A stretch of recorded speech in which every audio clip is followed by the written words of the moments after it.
So I've been coaching a lady from Turkey, and she speaks Turkish. And we've been working on various aspects of her pronunciation. And recently we came across the word captain, which is spelt C-A-P-T-A-I-N. And she was pronouncing the word very, very differently. And so I was trying to help her with this. And she revealed that in Turkish, it's spelt K-A-P-T-A-N. So the C at the beginning is a K, the A-I is just an A in the second syllable, and then there's an N at the end. But in Turkish, she would say kaptan, kaptan. And so the N at the end of the word is missing, but also, and more interestingly perhaps, the A in the first syllable and the A in the second syllable in Turkish is exactly the same pronunciation. Kaptan, yeah, kaptan. But in English it's very different.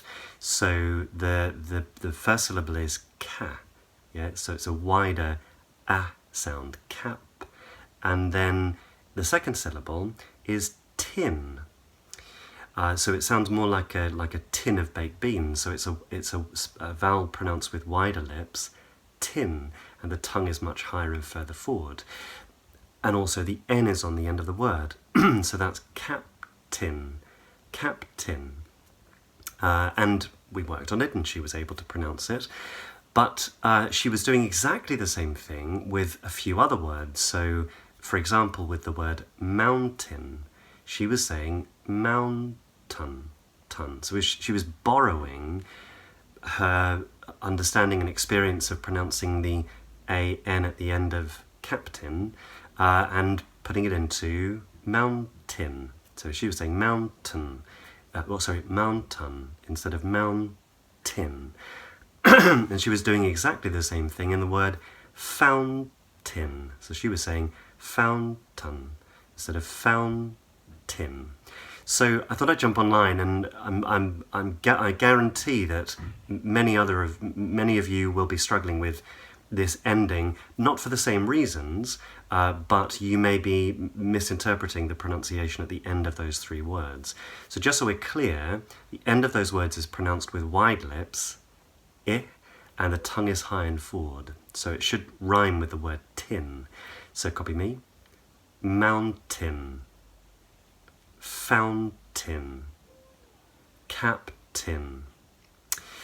But that got me thinking about the T-A-I-N at the end of the word and whether that's a consistent thing. And sadly, it's not, which is why for some of you it may be causing confusion. So when it's stressed in a word, and I'm going to run through a few of them now, it tends to be pronounced as Tain, right? So for example, stain, detain, obtain, retain, attain, pertain, sustain, contain, disdain, abstain, maintain, entertain, ascertain.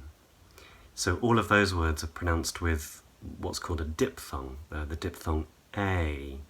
Again, wide lips, tongue is high and forward, and it actually becomes further forward in the second part of the diphthong. A. But there are a couple of other words where the pronunciation is different again. So, for example, in the word curtain and certain, curtain, certain, there's actually one of two pronunciations, which are quite difficult to explain. I'm not going to go into a great deal of detail, but one option is to use what's called a schwa and to say certain, ton. So that's just a sound. So the jaws are relaxed, lips are completely relaxed. So there's hardly any shape in your lips. Tongue is in the very middle of the mouth. Certain. And the same for curtain.